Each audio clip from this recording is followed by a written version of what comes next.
Olá, você que nos acompanha nas noites de terça-feira para a nossa devocional Não Temas. Graça e paz do Senhor esteja sobre a sua vida nessa noite. Que Deus te abençoe maravilhosamente, poderosamente, graciosamente. Nós vamos orar, agradecer a Deus por esse tempo tão precioso e tão necessário, importante para as nossas vidas e logo em seguida para a nossa devocional dessa noite. Senhor amado, muito obrigado, Senhor, por esta noite. Te agradecemos, ó Deus, por esse tempo que nós podemos meditar, pensar, ter esse momento de devocional na palavra do Senhor. Te pedimos, ó Deus, que o Senhor, ó Pai, fale conosco, nos traga, ó Deus, a compreensão da Tua Palavra e assim a nossa fé seja fortalecida no Senhor. Ó Deus, diante deste tema tão importante, quando, ó Deus, o medo, a angústia, o pavor, tem tomado conta dos corações por causa das tribulações, das tempestades da alma, das situações adversas, dos perigos constantes. Senhor amado, que o Senhor assim nos auxilie, nos abençoe, nos ajude a compreender e assim descansar no Senhor e que a nossa fé, cada vez mais confiante em Ti, venha, ó Deus, ficar fortalecida com a Tua Palavra. Em nome de Cristo Jesus. Amém. Nós vamos ver aqui hoje um texto complicado. Quero convidar você para nós lermos aqui Juízes, capítulo 4, aonde esse termo não temas aparece na boca de uma mulher, mas numa circunstância muito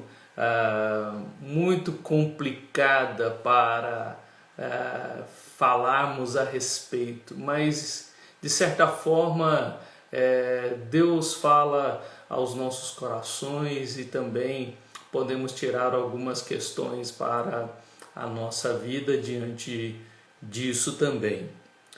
Juízes capítulo 4, versículo 18, Juízes 4, 18, diz assim: saindo Jael ao encontro de Sísera, disse-lhe: entra, Senhor meu, entra na minha tenda, não temas. Retirou-se para a sua tenda e ela pôs sobre ele uma coberta. Para quem não entende a história bíblica do que está acontecendo aqui, né, você pode estar aí meio confuso diante do que está acontecendo aqui, né, e desta expressão não temas ser usada aqui por Jael para o comandante Sísera. O povo de Israel estava sendo oprimido aqui no capítulo 4 e eles estavam, então Deus os entregou a Jabim, né? No versículo 2 aí do capítulo 4 nós temos aí: entregou o Senhor nas mãos de Jabim, rei de Canaã, né? Então um cananita que reinava em Azor. Sísera era comandante do seu exército, o qual então habitava em Arosete-Agoim. Clamaram os filhos de Israel ao Senhor, porquanto Jabim tinha 900 carros de ferro e por 20 anos oprimia duramente os filhos de Israel.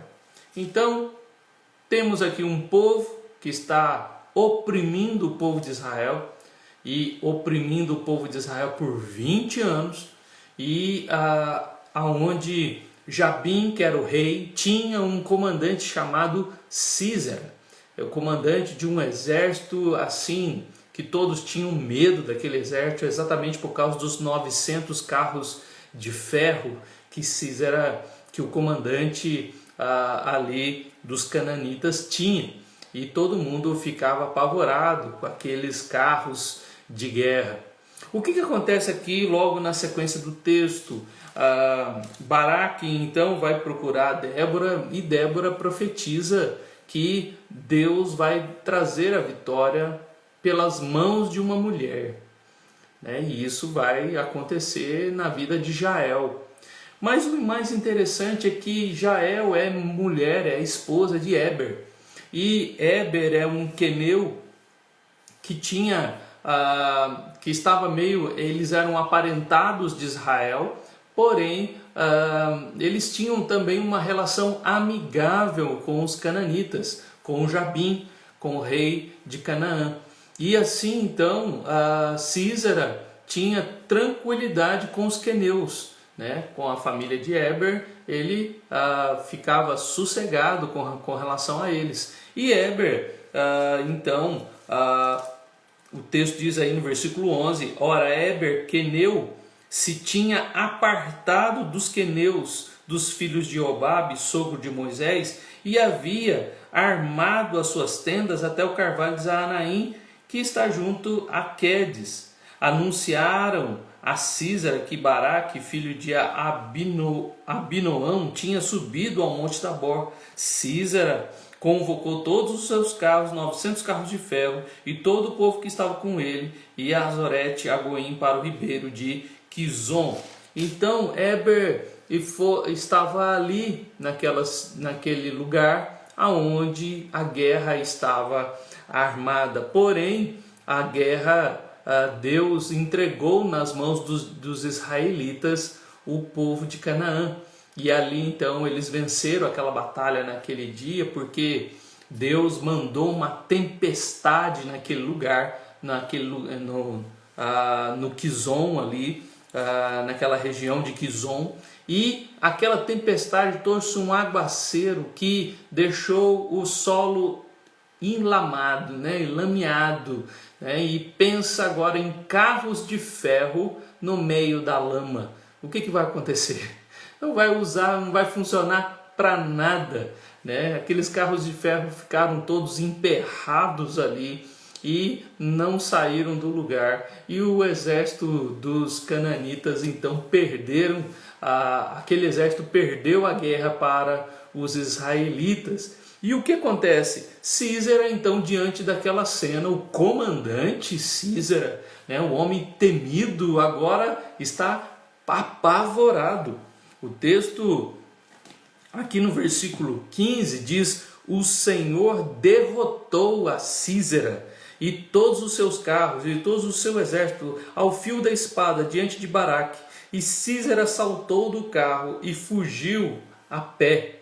Interessante que a palavra hebraica aqui que aparece no versículo 15, e o Senhor derrotou aqui tem um sentido de que o Senhor colocou pavor neles, né? De que o Senhor derramou pavor neles, que o Senhor destruiu eles. Ou seja, aquela tempestade que o Senhor enviou ali naquele dia da guerra e que travou todos os carros, aqueles carros de ferro, fez com que Sísera fugisse, ou seja, fugisse apavorado, fugisse para salvar a sua vida, largou o exército para lá e fugiu.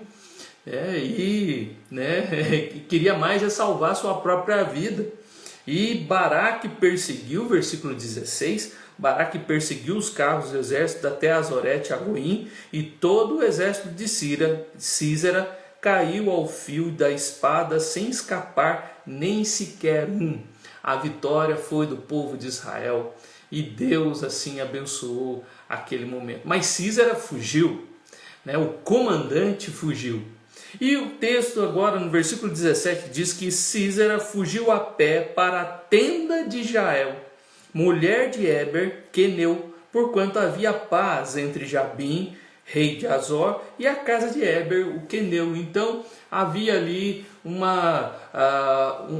acordo ou algo ali que trazia paz entre os queneus e os cananitas, e a Éber estava tranquilo. Éber, que era parte do povo de Israel, é meio aparentado com o povo de Israel, mas estava meio, né, nem lá nem cá, estava no meio termo, né? Não estava nem com Israel e nem com os cananitas. Mas ele queria paz, então ele estava tranquilo. E ali então Sísera, fugindo, encontrou a tenda de Jael, esposa de Heber. As mulheres naquele tempo tinham o costume de armar as tendas, eram elas habilidosas para fazer isso. Não era o homem que armava a tenda, era a mulher.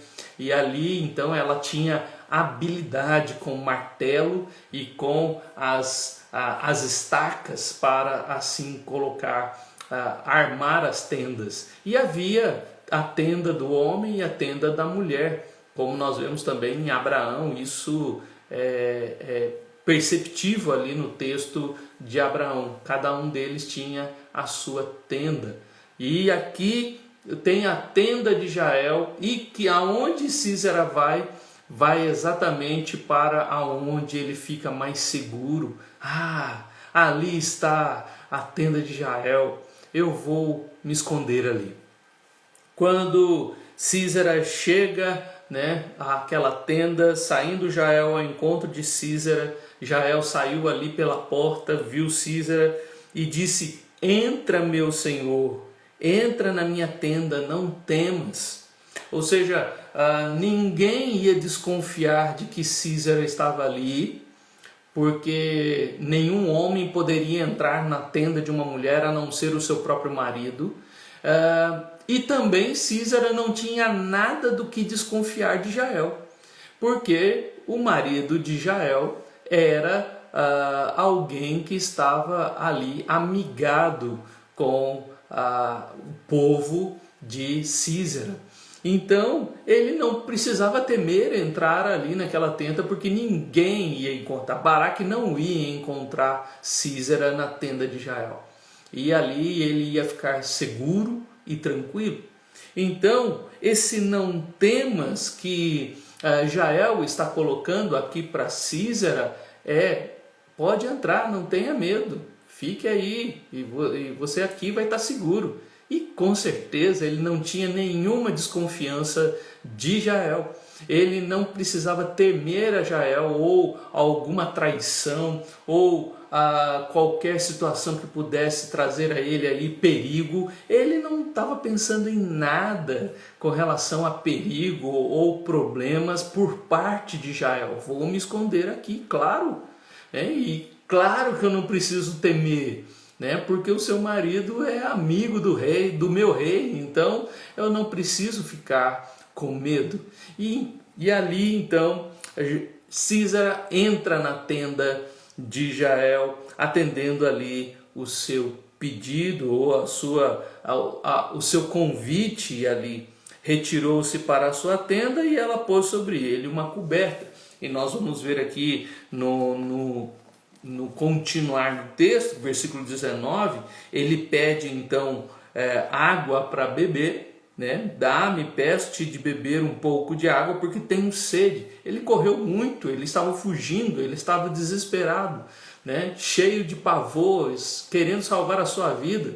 É claro que ele estava com sede. E naquele momento ali, ela abriu um odre de leite e deu-lhe de beber e o cobriu. Em vez de água, ela deu leite. E ali então o cobriu e ele pegou no sono, e um sono profundo. Ele dormiu pesadamente. Ele provavelmente não sentiu nada quando morreu, porque não deu tempo diante do sono profundo em que ele estava. E também coberto ali, provavelmente aquele momento ali era um momento de seca, alguns entendem que aquele momento da guerra não era um momento de chuvas, e por isso mais ainda o milagre de Deus, de mandar uma tempestade ali para travar os carros de guerra. E aquele momento ele coberto, acabou de tomar um leitinho, deitado, pegou num sono pesado, cansado de correr da fuga. E ali então naquela tenda,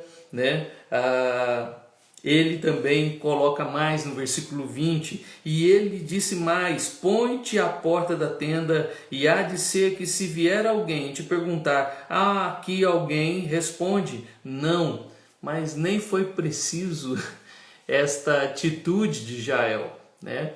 Mas enquanto ele estava acordado, provavelmente ela fez isso, mas não precisou de muito tempo para isso.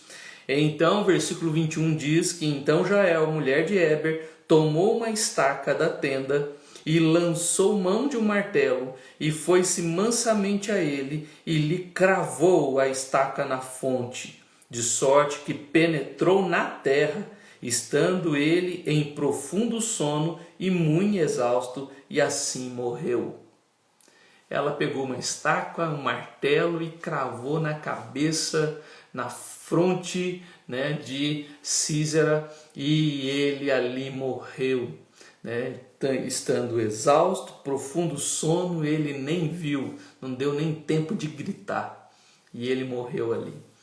E nós vemos esta situação aonde você fica, tá, eu entendi a história, uma mulher matou o general, né, de um grande exército, o comandante de um grande exército, e libertou o povo de Israel naquele dia desta opressão do povo cananita. E você fica, o que isso tem a ver com a minha vida? Como eu posso tirar alguma lição disso? Por isso que eu disse no início que é um dos textos complicados, porque ela diz, não temas para Sísera, né? Um general que estava oprimindo já há 20 anos o povo de Israel. E sendo Jael, né, parte do povo de Israel, nós vemos aqui uma mulher, né, que foi depois, no capítulo 5, honrada com um cântico de Débora. No cântico de Débora, ela fala da atitude de Jael e louva pela sua atitude, porque a atitude dela trouxe libertação ao povo de Israel. Libertação daquela opressão já de 20 anos. Ele foi morto por uma mulher e isso era humilhante para um homem, né? Nós vemos isso, por exemplo, no capítulo 9, fica muito claro isso no capítulo 9, versículo 54, quando Abimeleque está para morrer, né? Ali quando cai uma pedra sobre ele ali e ferido na cabeça, né? Ele diz aí no versículo 54, então chamou logo ao moço, seu escudeiro, e lhe disse, desembainha a tua espada e mata-me, para que não se diga de mim, mulher me matou. O moço o atravessou e ele morreu. Então nós vemos esta parte da cultura ali daquele momento, de que os povos tinham essa questão de ser morto por uma mulher era humilhante, né? Ele perdeu a guerra, ele precisou fugir e ainda foi morto por uma mulher. Teve que se esconder na tenda de uma mulher e foi morto por ela. Que morte, ou que fim terrível para Sísera. Tudo, né, como Deus assim deu livramento naquele dia através, né, do que ele fez, do que Baraque fez e do que Jael realizou ali junto com o povo de Israel naquele dia. Nós não temos os detalhes de todas as questões, mas, por exemplo, os cananitas, nesta opressão que faziam com Israel, eles pegavam meninas, né, e violentavam meninas menores de 20 anos. Ou seja, quando Jael, que é do povo de Israel, né, faz isso, ela tem em mente o que esses homens ou que esses povos fizeram ao povo de Israel durante esses 20 anos. Por que Jonas, por exemplo, não quer ir para Nínive? Por que Jonas não quer que o povo de Nínive se salve? Porque ele sabe, né, de quão violento eram os ninivitas. Isso aí, ele não contava com a obra de Deus no coração daquele povo naquele dia, que 120 mil se converteram ao Senhor, ali no capítulo 3 de Jonas. Então, estes povos, eles eram terríveis, eles eram violentos, e os homens e as mulheres do povo de Deus sabiam dessas violências, ou seja, a atitude deles não é louvável. Claro, quando nós agora olhamos para a questão de Cristo, que nos ensina a amar os nossos inimigos, nós ficamos, e agora? Como fazer agora? Como olhar para um texto assim de forma cristã?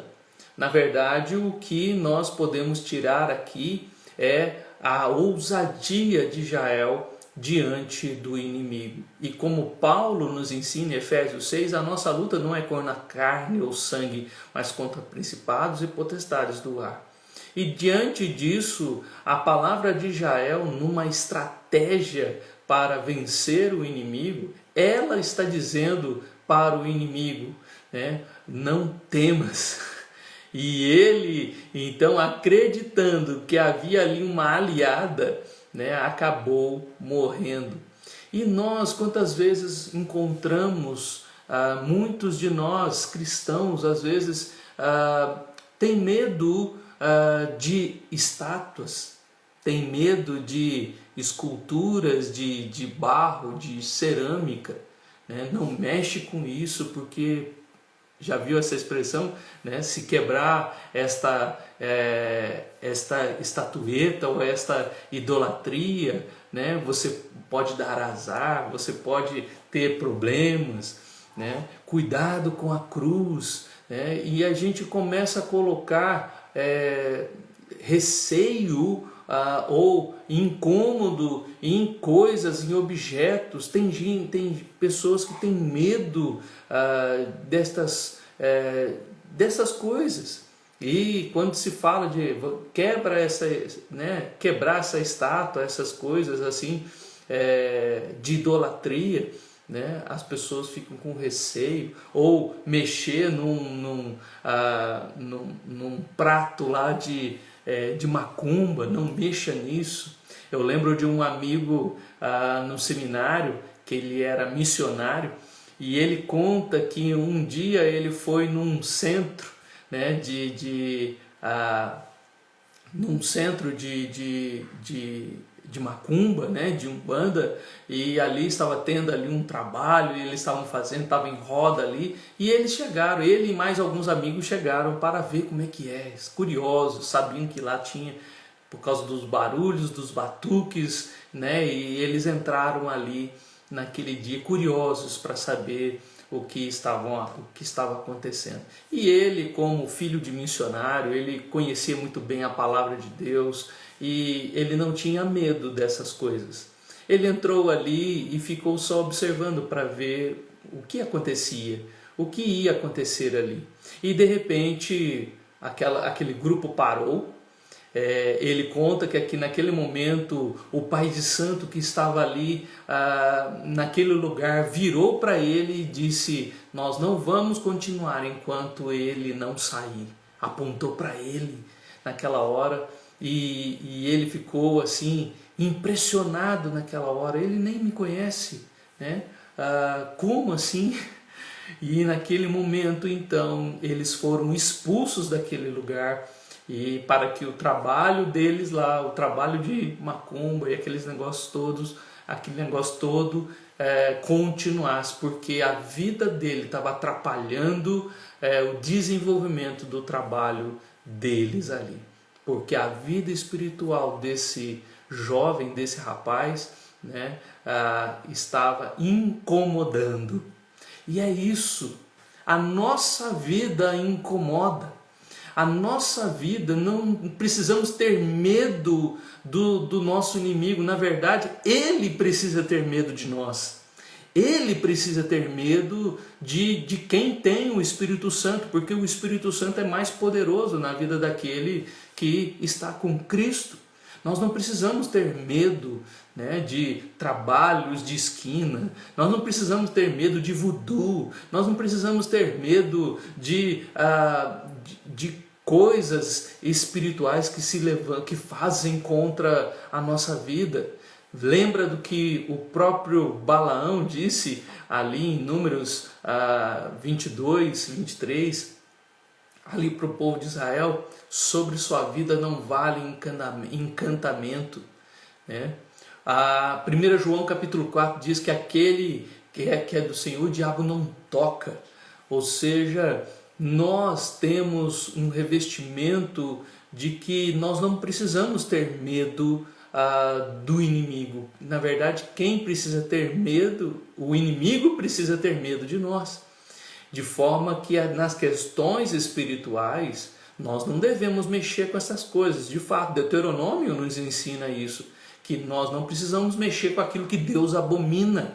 Ou seja, não devemos achar que essas coisas não existem, mas também não devemos mexer com esse tipo de coisa, porque Deus não quer que nós venhamos a mexer com ocultismo, com feitiçaria, com estas coisas todas. Mas achar que estas coisas podem nos incomodar, na verdade é o Espírito Santo habitando em nós que atrapalha esse tipo de coisa. E também, como Jael, é o poder do Espírito Santo que destrói, né, espíritos imundos. Então, o poder que está em nós é muito maior do que o que está no mundo. Maior é o que está em nós do que o que está no mundo, né? Outro texto nos ensina. E assim, nós precisamos lembrar disso, de que não precisamos ter medo do nosso inimigo. Ele é inimigo, mas ele nunca vai conseguir fazer nada contra nós, porque Deus, através do seu Espírito, tem nos dado poder que é muito maior do que ele.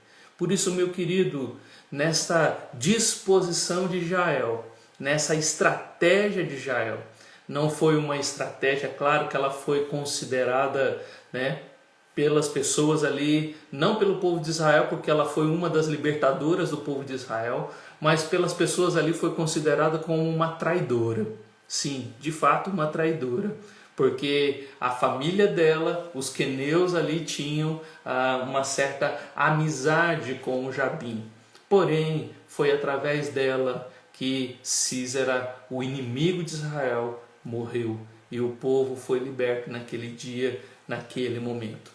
Então, meu querido, esse não temas, na verdade aqui é um não temas para nós observarmos os temores de que lado está. Jael não teve medo de Sísera, e Jael com certeza já tinha tudo em mente quando ele chegou ali. Por isso ela disse para ele entrar. Ela disse para ele entrar porque ela já tinha planos, já tinha estratégia montada para a vida dele. E que nós possamos estar assim prontos, preparados também. Não é à toa que Paulo em Efésios 6 vai falar de várias armas de defesa e de ataque, né? Tem um autor, um teólogo que gosto muito, William Hendricks, que ele vai dizer que aquelas armas ali de Efésios 6, ela é tanto de defesa como de ataque, né? O capacete, o escudo, a couraça, a cintura, o cinto, a espada, né? Então tudo ali pode ser visto tanto como uma defesa como um ataque. E nós precisamos estar prontos e preparados, não só para nos defender, mas também para atacar o nosso inimigo. E assim estarmos não com medo, mas que ele tenha medo. E ele só vai ter medo se nós estivermos cheios do Espírito Santo. Nós precisamos ser cheios do Espírito Santo, cheios da palavra de Deus, cheios do conhecimento da graça para enfrentarmos o inimigo. Porque se não tivermos e tentarmos enfrentar este inimigo das nossas almas, nós correremos um risco sério E eu quero terminar aqui mostrando isso para você, o como é importante nós termos este poder em nossas vidas, à nossa disposição. Paulo estava ali em Éfeso, né? E ali tinha ali algumas pessoas, e aconteceu uma situação bem curiosa aqui no capítulo 19 de Atos. E eu quero ler para você prestar atenção à importância de nós termos muito bem dentro de nós esse poder por meio do Espírito Santo. O texto diz assim: e Deus pela mão de Paulo, versículo 11 de Atos 19, e Deus pelas mãos de Paulo fazia milagres extraordinários, a ponto de levarem os enfermos lenços e aventais do seu uso pessoal, diante dos quais as enfermidades fugiam das suas vítimas, e os espíritos malignos se retiravam. E alguns judeus exorcistas ambulantes tentaram invocar o nome do Senhor Jesus sobre possessos de espíritos malignos, dizendo: esconjuro-vos por Jesus a quem Paulo prega. Os que faziam isto eram 7 filhos de um judeu chamado Seva, sumo sacerdote. Veja bem, né? Eram judeus, né? 7 filhos de um judeu chamado Seva e 7 filhos de um sacerdote, que estavam dizendo que esconjuro-vos, né? Aos espíritos demoníacos, né? Esconjuro-vos por Jesus, a quem Paulo prega. Eu esconjuro pelo nome de Jesus, é este que Paulo está pregando, saia dessas pessoas. Isso que aqueles 7 homens estavam fazendo. Versículo 15: mas o espírito maligno lhe respondeu: conheço a Jesus e sei quem é Paulo, mas vós, quem sois? E o possesso do espírito maligno saltou sobre eles, subjugando a todos, e de tal modo prevaleceu contra eles, que desnudos e feridos fugiram daquela casa. Se nós não tivermos o Espírito Santo e acharmos que vamos com toda ousadia para fazer a obra do Senhor, né, e não estamos preparados para isso, na verdade o inimigo vai vencer e nós vamos ser envergonhados. O texto diz aqui que eles saíram desnudos e feridos. Por isso, meu querido, você não vai ter medo do inimigo se você estiver bem firmado no seu coração a sua fé. Se na sua vida, o Espírito do Senhor estiver em você, se o poder do Espírito Santo não faz parte de você, então você pode se enganar e você pode passar uma vergonha. Jael não passou vergonha, né? Jael foi vitoriosa ali naquele dia. Mas nós podemos passar vergonha se nós não conhecemos este grande poder que tem sobre nós. Por isso, não tema o inimigo, não tenha medo dele. Ele que tem que ter medo de nós. Ele que tem que ter medo do povo de Deus. Amém? Que Deus te abençoe. E diante de questões espirituais perturbadoras, não tenha medo. Lembra, ele que tem que ter medo. Vamos orar? Senhor amado, nós te damos graças, ó Deus, pela tua palavra. E diante, ó Deus, de situações em que o inimigo das nossas almas se levanta, te pedimos que o Senhor nos capacite com poder do Espírito Santo, com ousadia, ó Deus, com o entendimento da tua palavra, para enfrentá-lo como Jesus enfrentou ali no deserto, ó Deus, ao ser tentado. E só pela palavra ele confrontou o inimigo e venceu. Senhor, ajuda-nos para que assim, ó Deus, para estarmos prontos, ó Deus, e não temer, mas pelo contrário, entender que quem deve temer é o nosso inimigo. É ele que precisa ter medo, e ter medo não da nossa humanidade, mas ter medo do Espírito que habita em nós. E ajuda-nos, ó Deus, a fazer diferença na vida, ó Pai, na sociedade onde vivemos, mas também fazer diferença no mundo espiritual, ó Pai. Assim como os homens de Deus fizeram diferença também no meio do mundo espiritual. Senhor amado, em nome de Cristo Jesus, ó Pai, ajuda-nos, pois às vezes em questões espirituais ficamos, ó Deus, às vezes incomodados, perturbados, às vezes, ó Deus, apavorados. Ajuda-nos a compreender que não precisamos ter medo do inimigo. Em nome de Cristo Jesus que nós oramos e te agradecemos por essa palavra. Amém. Que Deus te abençoe. Uma boa noite na graça e na paz do Senhor. E lembre-se sempre, não tenha medo. Quem tem que temer é o inimigo. Deus te abençoe em nome de Jesus.